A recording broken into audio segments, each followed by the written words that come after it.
A crise asiática teve início nos países tigrinhos, ou seja, Tailândia, Malásia, Indonésia e Filipinas.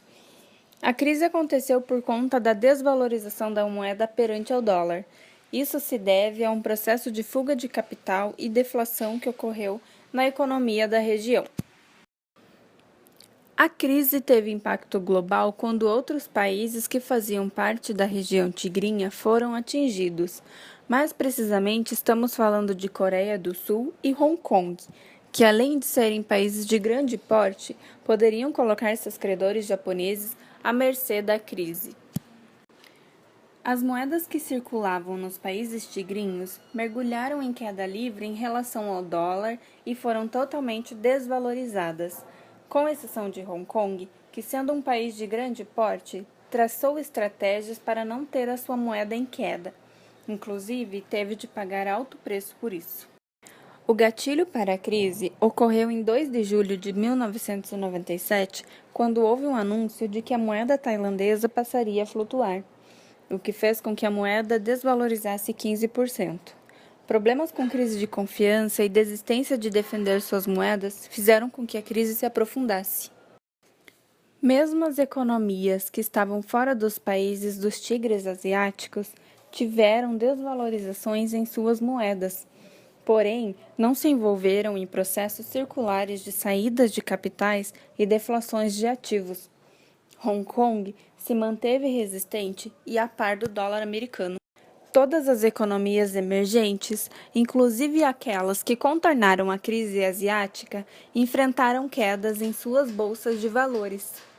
Ao final de 1997, os preços das ações haviam caído, no mínimo, a metade dos patamares iniciais.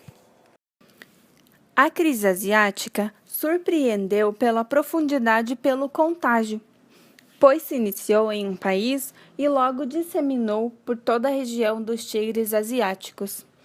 O encolhimento do PIB contrastou com a trajetória percorrida pelos países anteriormente. Podemos comparar a crise asiática com outras crises financeiras e econômicas de outros países, onde o PIB cai, a confiança é colocada à prova e os governos precisam agir de forma a tentar recuperar suas perdas e reerguer seu país. Em outubro, a Bolsa de Valores de Hong Kong despencou.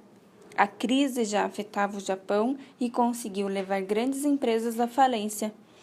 Taiwan, Indonésia e Coreia do Sul recorreram ao Fundo Monetário Internacional para tentar reverter a situação dos países.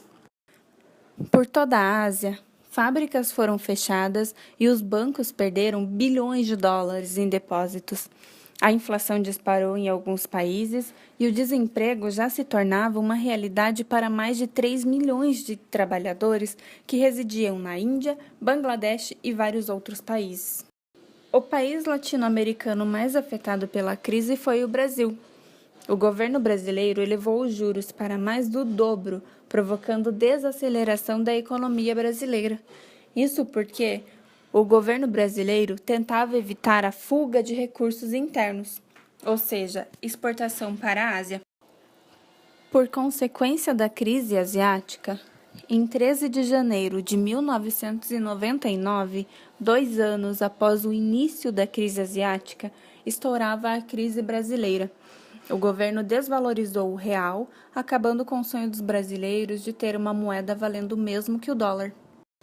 Só depois de adotar uma política de incentivos para atrair as indústrias transnacionais, os tigres asiáticos começaram a se recuperar do grande déficit causado pela crise.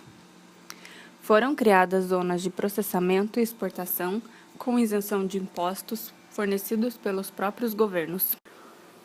Um grande investimento em infraestrutura nas regiões de Hong Kong, Singapura e Coreia do Sul foi necessário para o desenvolvimento econômico da região.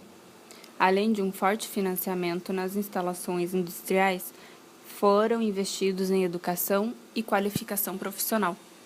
Tanto investimento em infraestrutura e educação fez com que a enorme quantidade de mão de obra disponível passasse a ser qualificada a fim de atender às necessidades das indústrias. Mas a grande quantia de profissionais qualificados no mercado gerou grande desvalorização no salário do trabalhador asiático. O incentivo dado pelo governo, além dos baixos salários a serem pagos aos funcionários, trouxe muitas empresas para a região, gerando muitos empregos e ocasionando um grande desenvolvimento econômico, que se expandiu pelos países vizinhos e trouxe grandes lucros, possibilitando a saída da crise asiática. Hoje possuem como principais características um elevado crescimento econômico nos últimos anos, receberam grande volume de investimento estrangeiro, têm importante desenvolvimento e pesquisas na área de tecnologia, um setor de finanças bem dinâmico e força no mercado de exportação, principalmente. Hoje, os tigres asiáticos têm grande importância na economia mundial e nas questões políticas de sua região. Contudo, essa estratégia de mercado pode apresentar uma certa falha, ao depender muito dos mercados compradores, uma vez que tem como base a exportação para outros países. Hoje, os tigres asiáticos possuem PIBs muito representativos dentre as demais economias e que contribuem para a saúde da economia mundial. Coreia do Sul foi a 15ª com maior economia do mundo em 2013 e o Taiwan, com 926 bilhões, foi a 27ª maior economia mundial.